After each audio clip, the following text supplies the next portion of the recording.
छा हिन संसार में असां अकेला आहियूं या किथे ईअं त नाहे कंहिं ॿिए ग्रह ते मौजूदु तहज़ीबनि जा माण्हू हिन वसी काइनात खे ॾिसी करे उहो साॻियो सवाल करे रहिया आहिनि।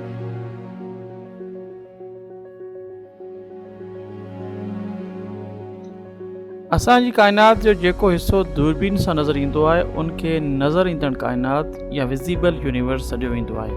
उन नज़र ईंदड़ काइनात जे फ़क़ति 4% हिसे खे ई साइंस सम्झी सघी आहे।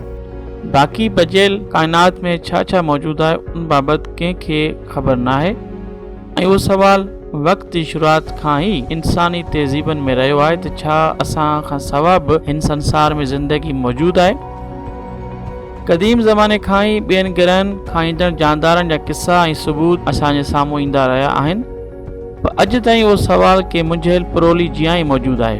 तहक़ीक़ उहो ज़ाहिर करे थी त असांजी कहकशां में 40,000 खां वधीक आदिसी तहज़ीबूं या एलियन सिविलाइज़ेशन्स आहिनि ऐं उन्हनि जो असां सां 2,000 सालनि में राब्तो थी वेंदो। हिकु सवाल उहो आहे त असां सां आदिसी मख़लूक या एलियन सिविलाइज़ेशन राब्तो छो न कयो आहे। हिन सवाल जी वज़ाहत फ़ल्कियाती फ़िज़िक्स जे 2 तहक़ीक़दाननि कई आहे। एस्ट्रोफिज़िकल जर्नल नाले रिसाले में शाया थियल तहक़ीक़ मां हिन ॻाल्हि जी वज़ाहत करे सघिजे थी त आदिसी तहज़ीबनि असां सां राब्तो छो न कयो आहे। तहक़ीक़दाननि उहो नतीजो अख़्ज़ कयो आहे त मुमकिन तौर ते उन जा 2 मंज़रनामा थी सघनि था, हिकु पुरउमीद मंज़रनामो ऐं ॿियो मायूस कंदड़ या मायूसी वारो मंज़रनामो। जेकॾहिं पुरउमीद मंज़रनामे जी ॻाल्हि कई वञे त असांजी आकाश नदी या मिल्की वे कहकशां में 40,000 खां वधीक होशियार आदिसी मख़लूक मौजूदु आहिनि ऐं असांखे उन्हनि सां राब्तो क़ाइमु करण लाइ 2,000 सालनि ताईं इंतज़ारु करिणो पवंदो। मायूस कंदड़ मंज़रनामो उहो ॿुधाए थो त 100 खां वधीक आदिसी तहज़ीबूं आहिनि ऐं असांखे उन्हनि सां राब्ते करण लाइ 4 लख सालनि जो इंतज़ारु करिणो पवंदो। थी सघे थो त असांजी तहज़ीब इन खां अॻु में ई ख़तमु थी चुकी हुजे। कुझु साइंसदाननि जो चवणु आहे त उहो मुमकिन आहे त धरती ते अॻु में ई आदिसी मख़लूक अची चुकी आहे, पर इन क़िस्म जे दौरे जो को पको सबूत असां वटि मौजूदु न आहे। असांजा वेझड़ाई में कयल अंदाज़ा ॿुधाइनि था त असांजे मुशाहिदे हेठि ईंदड़ काइनात या ऑब्ज़र्वेबल यूनिवर्स में लॻभॻि 100 करोड़ कहकशाऊं आहिनि। तंहिं हूंदे बि उहो तइदाद ॿीणी थी सघे थी, छाकाणि त असां संसार जे अभ्यास करण लाइ पंहिंजी हिरफ़त ऐं औज़ारनि खे बहितर खां बहितर कंदा रहंदा आहियूं।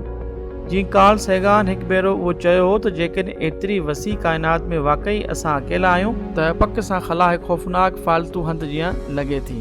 वेझड़ाई वारे फ़ल्कियाती फ़िज़िक्स जे ॼाण जे बुनियाद ते साइंसदाननि असांजे आकाश नदी कहकशां में मुमकिन तौर ते मौजूदु धरती खां सवाइ होशियार तहज़ीबनि जे तइदाद जी मौजूदगी ऐं उन्हनि जे विच में राब्ते जे इम्कान जो अंदाज़ो लॻाइण लाइ केतिरा ई कंप्यूटर जा ख़ाका ठाहिया आहिनि। उन्हनि मां हासिल थियल नतीजा 2 जुज़नि जे करे तमामु घणा मुतासिर थियनि था।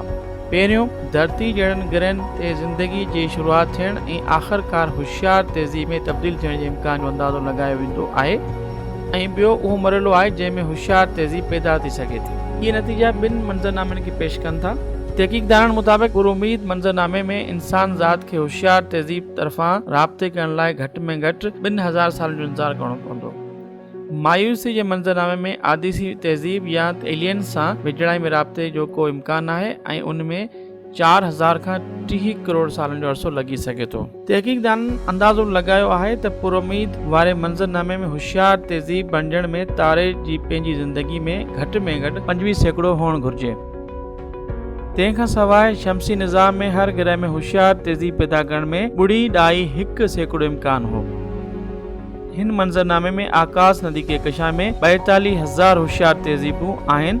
उन मां उहो नतीजो अख़्ज़ कयो वियो त इंसाननि खे आदिसी मख़लूक सां राब्ते करण लाइ 2,000 सालनि जो इंतज़ारु करिणो पवंदो।